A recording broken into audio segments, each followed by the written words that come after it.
जैसे हिस्ट्री को सीरियसली नहीं लेते, क्योंकि अभी जैसे इंडिया में बोलते हैं जैसे साइंस पढ़ो, कॉमर्स पढ़ो, तो हमें ये तो पता होना चाहिए किसने बनाया, कब बनाया, क्यों बनाया और उनका रूल उन्होंने मतलब किस तरीके से हमारे देश का विकास किया है, या फिर अगर कोई गलत काम भी किया है तो क्यों किया, उसके रीजंस क्या थे। छेड़छाड़ होनी शुरू हो गई है इतिहास के साथ मेरे हिसाब से। पर ये है जो है उसको बदला नहीं जा सकता। अटल सत्य है, वो वही रहेगा। यूनिवर्सल ट्रुथ को आप चेंज नहीं कर सकते मेरे हिसाब से। अटल एक ऐसी चीज़ है जहाँ पर अलग अलग जगह से इन्फॉर्मेशन जो ली गई है वो भी किसी के द्वारा दी गई इन्फॉर्मेशन है और जिसका कोई एक प्रामाणिकता नहीं है। उस विचारधारा का पता लगता है कोई कौन राष्ट्र के बारे में ज़्यादा लिख रहा है, कौन आर्थिक दृष्टि की ओर ध्यान दे रहा है, कौन सोसाइटी के निम्न वर्ग की ओर ध्यान दे रहा है। तो हम और जैसे अगर आप किसी से पूछोगे, आपको अपने स्टेट का हिस्ट्री पता नहीं चलता। जैसे मेरे को इतिहास के विद्यार्थी को और एक शिक्षक को, अध्यापक को इतिहास में निष्पक्ष रहना चाहिए। वो किसी इतिहास जिसके ऊपर देश और विदेश में कई तरह की चर्चाएं चलती हैं, यहाँ तक कि जब चुनाव आते हैं तब भी इतिहास को लेकर कई तरह की चर्चाएं चलती हैं। हमारे साथ इतिहास से जुड़े हुए कुछ विद्यार्थी हैं या यूं कहें कुछ शोधार्थी भी हैं। इनसे भी पूछेंगे देश और प्रदेश में जो चर्चाएं चल रही हैं उन चर्चाओं का हल क्या हो सकता है और क्या वो चर्चाएं कहां तक सही हैं, कहां तक गलत हैं। सबसे पहले मैं आपसे पहला सवाल लूँगा। पाठ्यक्रम में बदलाव को लेकर काफ़ी लंबे अरसे से चर्चाएं चल रही हैं, खासकर इतिहास का जिक्र आता है। और जब इतिहास का जिक्र आता है तो ये कहते हैं कि हमने मुग़ल पढ़ लिए, बच्चे को मुग़लों का पता है, शिवाजी का पता नहीं है। क्या उस पाठ्यक्रम में अगर परिवर्तन होना चाहिए, आप भी उसका समर्थन करते हैं? पाठ्यक्रम में परिवर्तन होना इतिहास के लिए अच्छी बात नहीं है, क्योंकि पाठ्यक्रम में इतिहास में वही चीज़ें रखी गई है या वही चीज़ें हैं जो पाठ्यक्रम में बच्चों के लिए अच्छी है। और इतिहास में परिवर्तन विचारधारा के साथ होता रहता है। कई बार राष्ट्रवादी इतिहासकार अपनी विचारधारा के हिसाब से इतिहास लिखते हैं, कई बार जो आर्थिक पिछड़े वर्ग के इतिहासकार हैं वो मतलब कि उस दृष्टिकोण से इतिहास लिखते हैं। तो इतिहास अपनी अपनी परिभाषा से लिखते हैं, परंतु इसके साथ हमारे को जो राष्ट्रीय पुस्तकें हैं, NCERT है, उनके साथ खिलवाड़ करना काफ़ी हद तक मतलब गलत काम है। इन्होंने NCERT का जिक्र किया। NCERT के पाठ्यक्रम में भी परिवर्तन का जिक्र चल रहा है। आपको क्या लगता है, NCERT के पाठ्यक्रम में बदलाव होना चाहिए? वैसे तो नहीं होना चाहिए, क्योंकि मैं NCERT की मतलब CBSE बोर्ड से ही पढ़ा हूँ और मतलब ठीक था वो सब कुछ चेंजेस हैं मतलब जो होने भी चाहिए उसमें। कुछ चेंजेस बड़ा कारण आपको क्या लगता है? कुछ चेंजेस जो है समय के अनुसार होने जरूरी है, परंतु ऐसा ना हो कि मतलब किसी एक कुछ चेंजेस से हम तात्पर्य क्या समझें? आप थोड़ा सा उदाहरण बताएंगे? कुछ चेंजेस जैसे कोई नई रिसर्च हो रही है, किसी अगर मुग़ल के बारे में नई रिसर्च हो रही है, उसको पाठ्यक्रम में ऐड किया जाए। या नए चेंज से हमारे को या नए बदलाव से ये नहीं लेना चाहिए कि हमें किसी एक राजवंश का पूरा ही चैप्टर जो है पाठ्यक्रम से हटा देना चाहिए। ये चीज़ें हैं। इन्होंने एक शुरुआत में एक बात कही थी कि जब जिन विचारधाराओं की सरकारें होती हैं उन विचारधाराओं की दृष्टि से पाठ्यक्रम में परिवर्तन करने का प्रयास रहता है। आपको इस विषय पे क्या लगता है, क्या विचारधाराओं की दृष्टि से परिवर्तन नहीं होना चाहिए, होना चाहिए, या अगर होना चाहिए कितना होना चाहिए, नहीं होना चाहिए तो क्यों नहीं होना चाहिए? जी हाँ, इनकी कुछ बातों से मैं इनका समर्थन करता हूँ। इन्होंने कुछ परिवर्तनशील बातें भी कही हैं। तो मैं ये चाहता हूँ कि इतिहास में जैसे हम देखते आ रहे हैं कालांतर में और समय की अविरल धारा में परिवर्तन होते रहे हैं। विगत वर्षों में हमारा जो समाज है जिस प्रकार से आगे बढ़ रहा है और विभिन्न घटनाएं सामने आ रही हैं, तो परिवर्तन तो होना चाहिए। और ये जो NCERT की बात कर रहे हैं, जैसे इन्होंने राष्ट्रवादी इतिहासकारों की बात कही, पिछड़े इतिहासकारों की, मतलब जो इस विचारधारा से जुड़े हुए हैं जो इतिहासकार होते हैं, अपने अपने दृष्टिकोण से अपना अपना इतिहास लेखन करते हैं। परंतु जब तथ्यों को और हम अपने साक्ष्यों को प्रस्तुत करते हैं, लोगों के मन में अजीब सी धारणाएं होती हैं हमारे इतिहास में। क्योंकि हम हज़ारों वर्षों से देख रहे हैं हमारे भारत में एक धार्मिक परंपरा और संस्कृति की एक धारा सी बह रही है। तो हमारा जो समाज है उससे जुड़ा हुआ है और उसी ही दृष्टिकोण से देखता है। इतिहास को इस प्रकार से प्रस्तुत करना चाहिए, इस प्रकार से देखना चाहिए कि आने वाली पीढ़ियां उससे सीख सके, कुछ समझ पाएँ। क्योंकि व्यक्ति जब समझेगा, विद्यार्थी जब समझेगा, समाज उसको जानेगा, पहचानेगा, तभी राष्ट्र का निर्माण होगा और व्यक्ति का निर्माण तभी होगा और राष्ट्र की उन्नति भी तभी होगी। तो इस उम्मीद से शोधार्थियों को, विद्यार्थियों को और हमारे भारत में जो शिक्षक है जिसको हम राष्ट्र निर्माता कहते हैं, उन्हें इस बारे में गहन विचार करना होगा बिना राजनीतिक दृष्टिकोण से।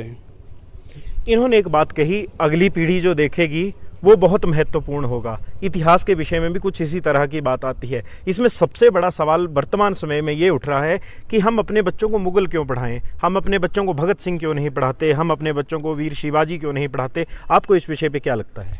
सर, आपने यादव जी से भी यही क्वेश्चन किया था कि ये बोल रहे हैं पाठ्यक्रम बदलाव को लेके कि हम अकबर और मुगलों के बारे में तो जानते हैं, शिवाजी के बारे में नहीं जानते हैं। तो ये सरासर गलत बात है। ऐसा हो सकता है जो हमारी नीचे की क्लासेस है, जैसे 5th से लेके 10th के बीच सिलेबस में कम होगा, तो उसमें ऐड करने की ज़रूरत समझता हूँ मैं। अच्छी बात है, पर मुगलों को हटा देना ये कहीं भी तर्क संगत नहीं है। उनको हटाया नहीं जाना चाहिए क्योंकि वो कहीं ना कहीं हमारे इतिहास का हिस्सा रहे हैं।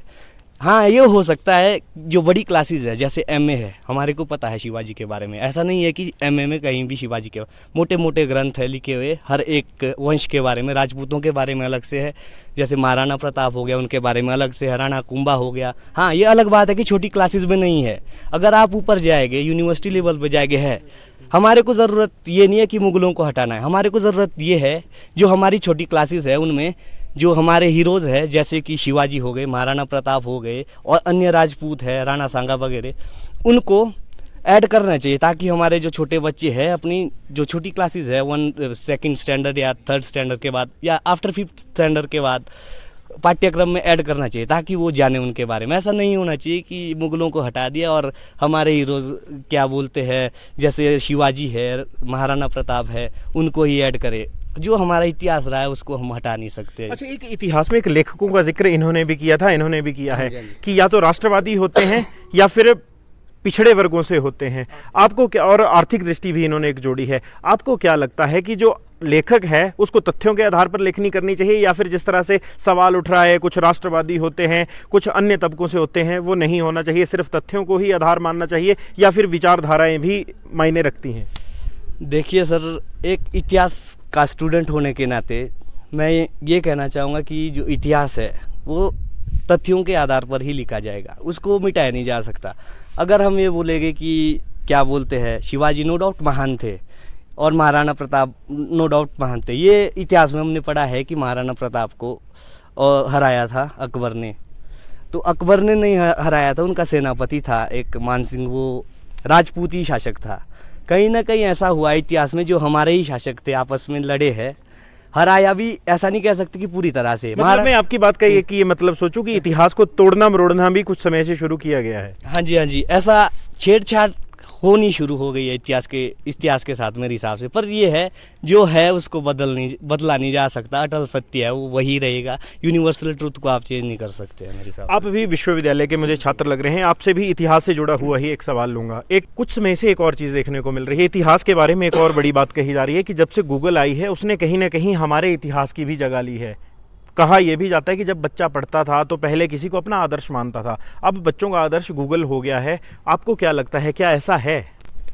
देखिए, जब भी बात आती है इतिहास के लेकर, मेरा तो यही मानना है कि हमें तकनीक के साथ एक सहज रूप से होना चाहिए कि ठीक है तकनीक आ रही है उसका इस्तेमाल करना चाहिए, पर कहीं ना कहीं मुझे लगता है जो वास्तविकता में है, जो हार्ड कॉपीज़ है, बुक्स है, उनको हमें डेली पढ़ना चाहिए जो चीज़ें हैं, क्योंकि गूगल एक ऐसी चीज़ है जहाँ पर अलग अलग जगह से इन्फॉर्मेशन जो ली गई है वो भी किसी के द्वारा दी गई इन्फॉर्मेशन है और जिसका कोई एक प्रामाणिकता नहीं है।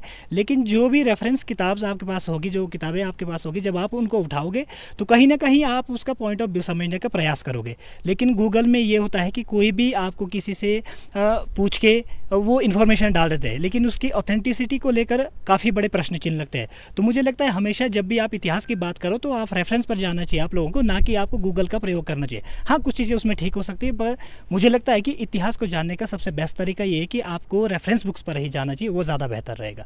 आप लोगों की जनरेशन में एक और बात चल रही है, कहा जाता है कि जिस तरह से इतिहास है, युवा जनरेशन जब से सोशल मीडिया के साथ कनेक्ट हुई है वो कहीं ना कहीं अपने इतिहास को भूली है।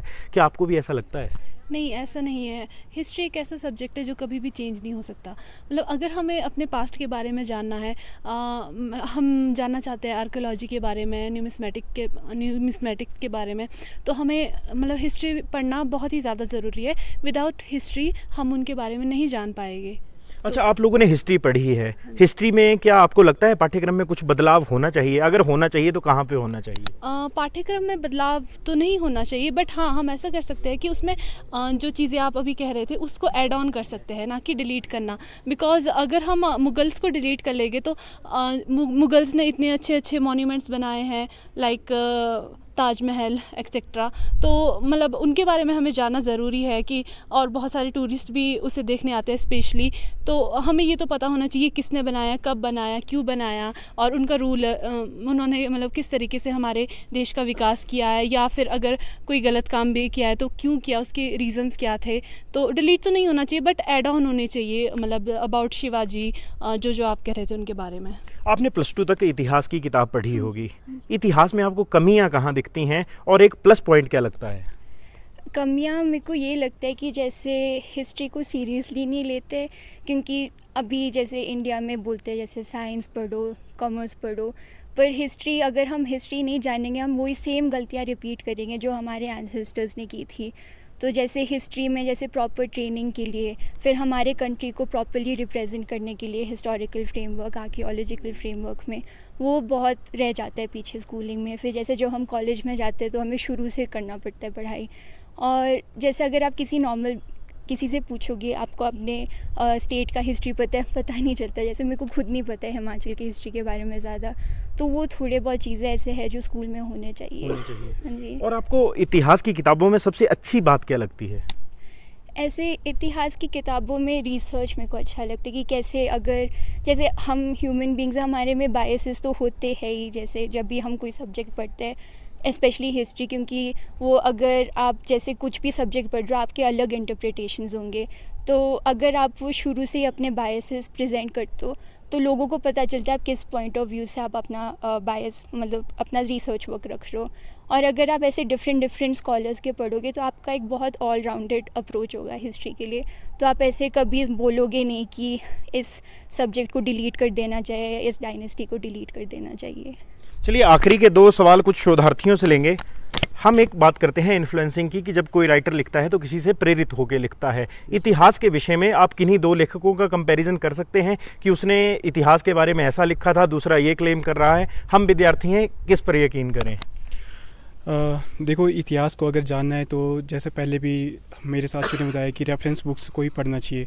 अब रेफरेंस बुक में कोई इतिहासकार, कोई रिसर्चर अपने एक अलग अप्रोच से काम करते हैं तो उसको एक न्यू फाइंडिंग मिलती है हर अप्रोच में और हर वर्क में, और दूसरा इंसान उसको अलग तरह से देखता है। तो किसी भी 2 इतिहासकारों की तुलना आपस में करना सही नहीं रहेगा, क्योंकि इतिहासकार अपनी एक अलग अप्रोच से, अपने एक अलग माइंडसेट से काम करता है और उनकी फाइंडिंग हमेशा एक नई चीज़ के लिए होती है।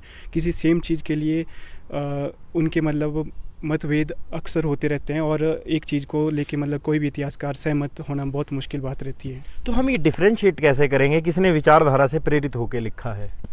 विचारधारा से प्रेरित होकर जब दक्षिणपंथी इतिहासकार ज़्यादा आते हैं तो उस विचारधारा का पता लगता है। कोई कौन राष्ट्र के बारे में ज़्यादा लिख रहा है, कौन आर्थिक दृष्टि की ओर ध्यान दे रहा है, कौन सोसाइटी के निम्न वर्ग की ओर ध्यान दे रहा है। तो हम इस हिसाब से पता लगा सकते हैं कि कौन सोसाइटी के निम्न वर्ग के बारे में लिख रहा है, कौन सोसाइटी के मध्यम वर्ग के बारे में लिख रहा है, कौन किसको मतलब सोसाइटी की महिला और जो दास थे उनके बारे में ज़्यादा पता है। तो हम उनके जो पुस्तकें लिखे हैं उनके रेफरेंस को पढ़ के हम अंदाज़ा लगा सकते हैं कि किसने राष्ट्रवादी दृष्टिकोण से लिखा, किसने आर्थिक दृष्टिकोण से लिखा और किसने समाज के बारे में लिखा।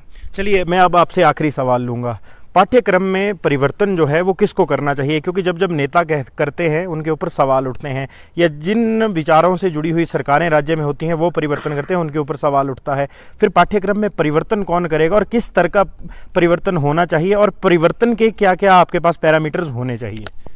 जी हाँ, जैसे आपने कहा परिवर्तन, जैसे सत्ता में जो व्यक्ति आता है वो अपने हिसाब से परिवर्तन करना चाहता है, परंतु मैं ये कहना चाहता हूँ एक इतिहास के विद्यार्थी को और एक शिक्षक को, अध्यापक को इतिहास में निष्पक्ष रहना चाहिए। वो किसी विचारधारा के दबाव में ऐसा नहीं करना चाहिए कि उसने कहा और उसने सारा इतिहास ही परिवर्तित कर दिया, मतलब इतिहास का उलट पलट कर दिया। इस प्रकार से हम ये देखेंगे कि हम अपना विकास नहीं विनाश की ओर जा रहे हैं। यदि भावी पीढ़ी को, विद्यार्थियों को विद्यालय में, विश्वविद्यालय में सही उचित शिक्षा इतिहास की नहीं दी जाती है तो अपने मन में एक अजीब सी धारणाएं बना लेते हैं। उदाहरण के लिए आपने जैसे मुग़लों की बात की, सत्य बात है कि मुग़लों ने यहाँ पर शासन किया, परंतु जो लोग इनको अत्यधिक बढ़ावा दे रहे हैं कि हमने यहाँ शासन किया और हम जो है अपनी विचारधारा को आगे रखेंगे, तो कहीं ना कहीं ऐसा होता है कि समाज के दूसरे वर्ग जो हैं, जो एक हमारा भारतीय जो समाज है अपनी संस्कृति और परंपरा से तो जुड़ा हुआ है, परंतु सभी को सहिष्णुता की नीति अपनानी चाहिए, उदार हृदय से अपने इसको मत को स्वीकार करना चाहिए कि वो भी आए। इससे पहले जो दौर था हमारे हिंदू शासकों का दौर था, उन्होंने भी यहाँ पर शासन किया। जो आक्रमणकारी बाहर से आए तो उन्होंने तलवार के बल पर आधिपत्य स्थापित कर लिया। जो शासन करते थे राजा यहाँ के, वो नहीं कर पाए, उनको आक्रमण को सहन नहीं कर पाए, वो भाग कर खड़े हो गए। पर मैंने आपसे पाठ्यक्रम के पैरामीटर्स पूछे थे। मैं आ रहा हूँ उस पर। पाठ्यक्रम के पैरामीटर्स जैसे आपने कहे, शुरुआत अगर हम 70 के दशक से करें या 60 के दशक से करें या 80 के दशक से करें, तो इतिहास की रूपरेखा वर्तमान तक बदलती रही है। तो धीरे धीरे ये पैरामीटर जो पाठ्यक्रम है धीरे धीरे परिवर्तित होता चला जाएगा। आने वाले समय में आप देखेंगे कि कुछ ऐसी बातें थी जो आपने भी पढ़ी होंगी, हमारे विद्यार्थियों ने पढ़ी होंगी सन 2010 में, 11-12 में, 2025 या 26 में कुछ एक बातें होंगी, उनको बदल दिया जाएगा। वो भी शोध के अनुसार, तथ्यों के अनुसार ही बदला जाएगा। ऐसे नहीं कि कोई व्यक्ति ने जानबूझकर ऐसा कह दिया है, परंतु कुछ लोग होते हैं जो बरगलाने और भड़काने का कार्य करते हैं। फिर भी मैं अपनी बात को पुनः दोहराता हूँ कि व्यक्ति को इतिहास के बारे में निष्पक्ष रहना चाहिए। आप सबसे एक क्विक रिएक्शन चाहूँगा, जो पाठ्यक्रम हमारा बनता है बेसिक एजुकेशन में हमारी में क्या क्या होना चाहिए? सर, जब भी हम बात करते हैं बेसिक एजुकेशन की, तो बेसिक एजुकेशन में जैसे हम बात करते हैं, इतिहास तो महत्वपूर्ण सब्जेक्ट है ही है। इतिहास विषय के बगैर कोई भी चीज़ शुरू हो नहीं सकती। वो कहीं ना कहीं कनेक्टेड है, ज्योग्राफी से भी कनेक्टेड है, पॉलिटिकल से भी कनेक्टेड है और इकोनॉमी से भी कनेक्टेड है। तो इतिहास जानने के लिए मुझे ये लगता है कि सबसे पहले जब हम इतिहास में परिवर्तन की बात करते हैं तो इतिहास एक ऐसा सब्जेक्ट है जिसमें परिवर्तन जब भी होगा तो तथ्यों के आधार पर होगा, आंकड़ों के आधार पर होगा। आप परिवर्तन कीजिए, सरकार को भी हम यही कह रहे हैं कि आप परिवर्तन कीजिए, लेकिन विचारधारा के आधार पर नहीं।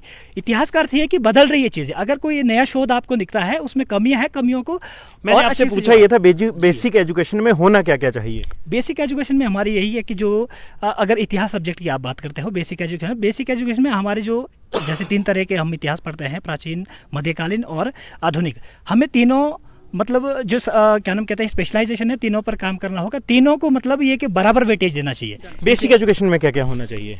बेसिक एजुकेशन में सर सबसे पहले तो जब हम छोटे होते थे एक सब्जेक्ट आता था नैतिक शिक्षा, जो आजकल नहीं आता है। सबसे बड़ी बात है जो बच्चे हैं उनको कम से कम नैतिक आचरण सिखाने के लिए एक जो सब्जेक्ट है नैतिक शिक्षा, वो अवश्य होना चाहिए मेरे हिसाब से। आजकल के जो बच्चे आप भी देख रहे हैं, हम भी देख रहे हैं, उनमें वो मतलब गुण नहीं है, थोड़े अवगुणी जैसे हो गए।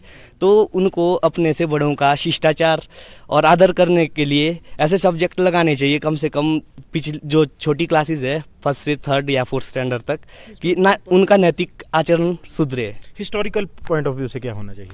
हिस्टोरिकल पॉइंट ऑफ व्यू से एक सब्जेक्ट आता था उस टाइम भी, जब 1st या 2nd स्टैंडर्ड में, स्वतंत्रता संग्राम, जो कि जिसको पढ़ के अब नहीं आता, वो जिसको पढ़ के हमारे अंदर देश प्रेम की भावना जागृत होती थी, वो भी होना चाहिए मेरे हिसाब से। ओके, बेसिक एजुकेशन में आपके हिसाब से क्या होना चाहिए? आधारभूत शिक्षा में हमारे यहाँ पर संस्कृति, सभ्यता और पारंपरिक संस्कार और उनके गुणों को जानना चाहिए। धीरे धीरे पाश्चात्य संस्कृति की तरफ लोग जो बढ़ रहे हैं, अपनी संस्कृति और सभ्यता को भी जानना चाहिए, तो यही होना चाहिए। आपके हिसाब से बेसिक एजुकेशन?